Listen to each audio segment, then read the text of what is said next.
Համակարգչային շերտագրման պատկերն է նախավիրահատական փուլում։ Այստեղ կարող ենք տեսնել, որ վերին ծնոտի աջ եւ ձախ կեսերը իրար չեն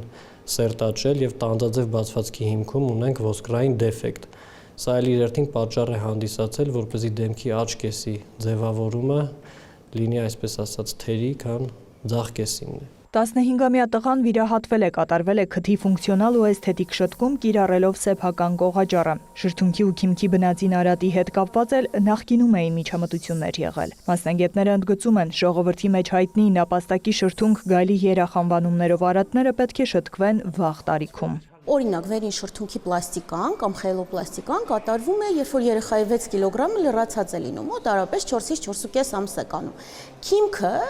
մոտավորապես 10 կիլոգրամ քաշի դեպքում 1-1.5 տարեկանում, այսպես ասած։ Ամենակարևորը հետագայում չունենալու այս բարդությունները, որտեղ այսպես թե այնպես բուժառուն ծնվել է չսերտաճած թե վերին ծնոտի, թե շրթունքի եւ թե քթի այդ հատվածները։ Եթե մանկական հասակում վիրահատությունները կատարվում են ճիշտ եւ այնպես ինչպես որ պետք է պլանավորվեր, հետագա փուլերում կիրառվում են նաև օրթոդոնտիկ մեթոդներ բարդությունների կանխարգելման նպատակով։ Եթե համեմատենք արդեն քթի վերականգնողական վիրահատությունների հետ կամ ստանդարտ պլաստիկ վիրահատությունների հետ, այո, սա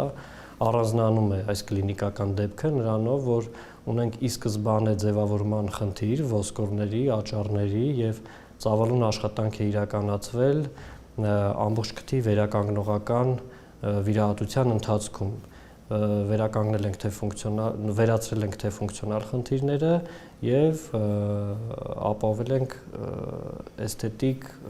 խնդիրների վերացումը նույնպես։ Ժամանակակից բժշկական ուղեցույցների համաձայն բուժառուի սեփական կողաճառի կիրառումը ոսկե ստանդարտ է համարվում։ Քանի որ այն պացիենտի սեփականն է եւ բորբոքային խնդիրների կամ հետվիրահատական բարդությունների առաջացման հավանականությունը մի քանի անգամ ավելի քիչ է, քան սինթետիկ նյութերի օգտագործման պարագայում։ Այն մեր գործը ավելի դժվարեցնում է, սակայն հետվիրահատական շրջանը լինում է ավելի կանխատեսելի։ Տվյալ կլինիկական դեպքի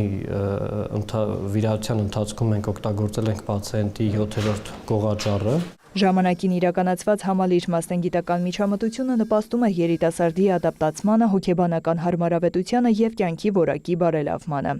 Նարեկ Ոսկանյան, Սեյրան Անտոնյան, լուրեր։